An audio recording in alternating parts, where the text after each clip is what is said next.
मईशत बर्बाद हो चुकी है और महंगाई का इतना एक बुरा हाल हो और उसमें बैठ के आप ये सोच रहे हैं कि रोज़ी कमाने के लिए कोई आएगा आपके दरवाजे पे दस्तखत देगा और आपको माली की या अपने गांव के अंदर किसी भी किस्म की नौकरी दे देगा। ऐसा नहीं हो सकता। इस वक्त आपकी स्क्रीन पे जो मशीन दिखाई जा रही है, इसकी मदद से ना तो आप अपने इलाके में बड़ी आसानी के साथ पैसे कमा सकते हैं, बल्कि अपने इलाके के लोगों को फ़ायदा दे सकते हैं।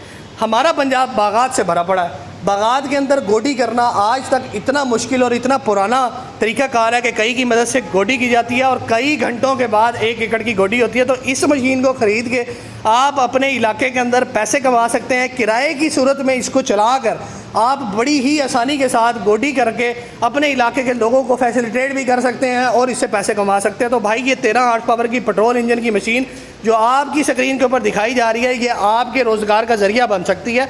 तो देर किस बात की है, अभी स्क्रीन पे दिए गए नंबर 0304111567 पे कॉल